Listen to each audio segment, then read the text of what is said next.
All right, Nathaniel, thanks so much for joining me here today. I know you've had your hands full for quite a while. Look, catch us up on the pledge campaign and how's it going so far? Yeah, so first of all, it's great to be chatting with you again, Vipe. I always love our conversations.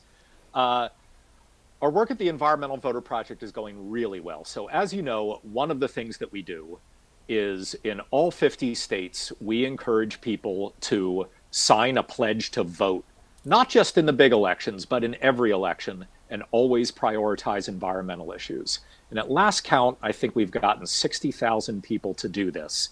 And what's great about this is they're not just giving us their names, but also their street addresses so we can make sure that we remind them not just of the big elections, but also like local and state elections, and then reminds them and encourage them to vote. And it's really, really exciting. These are really, really big numbers. Yeah, it sounds like it. I mean, look, I think about like in 2016, I think it was like 2% of presidential voters were concerned about climate change.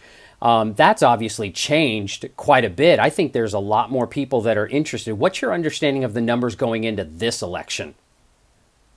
Man, Vipe, I mean, if the last time someone tuned into presidential politics was in 2016, yeah, you're right. They would think that climate voters had no political power whatsoever. But now it is completely changed. Recent polling from NPR PBS Marist says that 12% of likely voters now list climate as their top priority. That means it's in third place right after the economy and coronavirus. And just to let you know what that means in raw numbers, Vipe, a lot of people think we'll have about 150 million people vote this November. 12% of 150 million people, that's 18 million climate first voters. That's like more than 3 times the number of NRA members. That is a huge, huge constituency if we vote. If we vote. Yeah, that's a big if. You're right. You're absolutely right. But I mean, what a big shift from 2% to 12%. I mean, this is going to change the election. So let me ask you kind of like a loaded question. Are climate voters going to be the white knights in this election? They have the potential to. Listen, this is not something that's happening to us. This is something that we have the ability to make happen. And I just want to be really, really clear about this. I know that everybody loves playing pundit and trying to figure out like what's going to happen. No, it's what are we going to make happen? What are we going to make happen?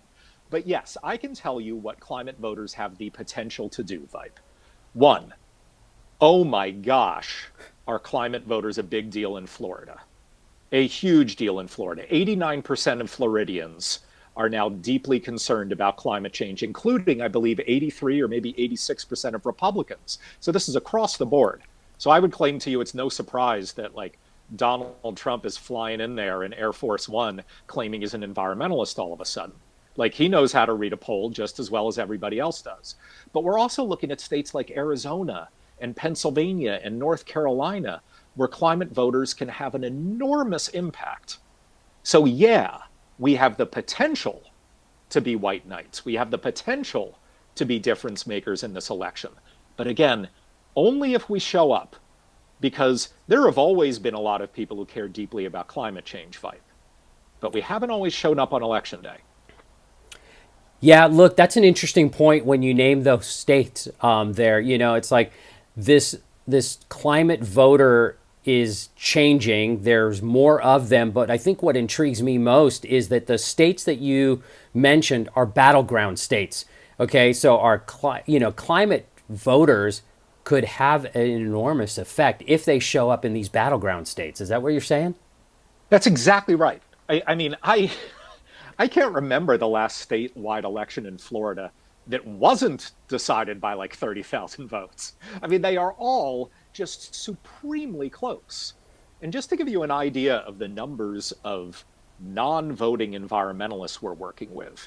So, you and I briefly discussed this pledge program that we work at the Environmental Voter Project, but the majority of our work isn't just through the pledges, it's through delivering behavioral science informed messaging by text and calling and mail and digital ads to these non voting environmentalists we identify in these states. Well, in the state of Florida, we have identified 580,000 already registered voters who care so deeply about climate and the environment that it's their number one priority. 580,000, Vipe, in a state where, as I said, like every election is decided by 30,000 votes. In Wow. Arizona, the number's like 220,000. In Pennsylvania, it's 280,000. And these are all people who have never, ever, ever voted before. So, yeah, we have the capacity to make an enormous difference, particularly in swing states. Yeah, those numbers are so great to hear, but I really like the fact that it has shifted so much since 2016. I think for those of us who have been in this conversation for so many years, it was always about how do we get climate voters to vote.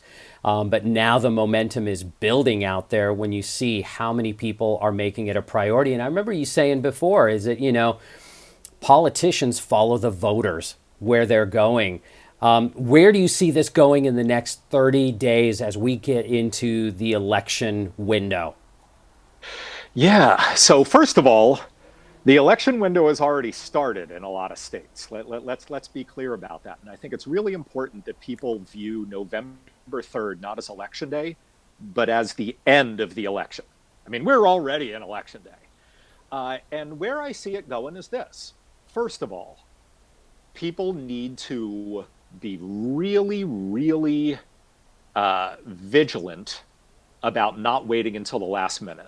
Vote early. Vote early in person. If you want to vote by mail, fine, but make sure you do it right and make sure you do it early. Guys, this is not something to mess around with. Like, believe me, when you're sitting down on your couch on the evening of November 3rd to watch election returns roll in, you don't want to have any regrets.